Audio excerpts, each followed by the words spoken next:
What's up, fight fans? This is Kurt DeVille with Counterpunch Boxing News, and I have some new news concerning Jermaine Franklin, Derrick James, and Anthony Joshua. Jermaine Franklin had this to say about Derrick James. He says that I don't know how to feel about the whole Derrick James thing, because you're already kind of aggressive, and Derrick James trains aggressive fighters, so I don't see what more he can add to his game. But most of his guys are body hunters. You're 6'6". It's going to be harder for you to get down and get to the body like that. Those are the words of Jermaine Franklin, and let me counterpunch. I think Derrick James being an aggressive trainer is exactly what AJ needs. Why? Because AJ has been accused of being apprehensive and not letting his hands go enough compared to the way he used to fight. So the way you do that, you get with a trainer that is aggressive, that makes you hit the gas a bit, that makes you more motivating to attack. Okay. Now, will he fight like Errol Spence? No, he doesn't supposed to. Is he going to fight like Jermell Charlo? No, I don't think he should. I think at the end of the day, Anthony Joshua should fight like Anthony Joshua. Okay. Now, him going to the body being a taller guy, it depends on how he goes to the body. If he fights from mid-range, yeah, that would make sense. That's how he got caught with Andy Ruiz, though. Trying to get on the inside and land that left hook like he dropped him with in the third round, okay? And that was the same round, ultimately, that he got caught in. But he was just too close to a guy that he gave too much advantage to because the guy was shorter reach, and everything else, okay? Now, Jermaine Franklin could do the same thing, but all in all, him talking about going to the body, it's ways you go to the body. It's the right way to do it and the wrong way to do it.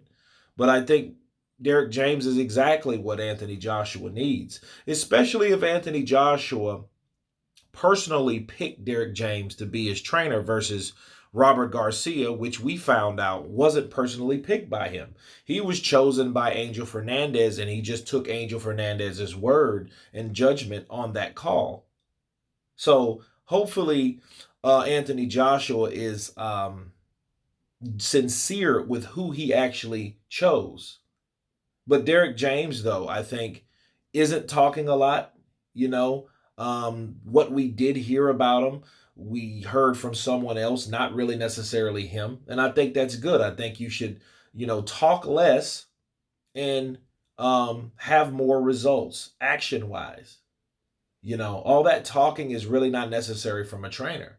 That's one thing I did respect about Rob McCracken. Rob McCracken didn't talk a lot. He didn't reveal what the hell was going on. A lot of times you had to slap him and know he was in a press conference because he really wasn't interested in saying, this is what we are working on and this is how I feel about Anthony Joshua or that or whatever. He was mostly calm, quiet, and really about his business, I feel, But a lot of people think that he could only take AJ so far. So if that's true or not, it's believable because AJ ultimately left him.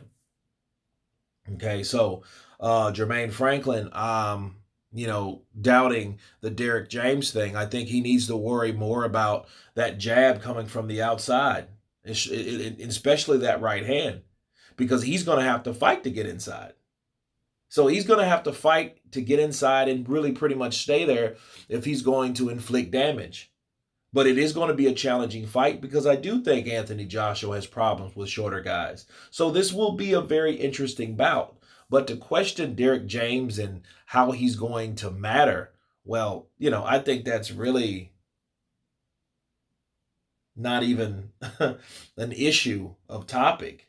But anyway, you guys tell me what you think of Jermaine Franklin questioning Derrick James' legitimacy in Anthony Joshua's corner. Of course, please subscribe. And you guys been Counterpunch. Peace.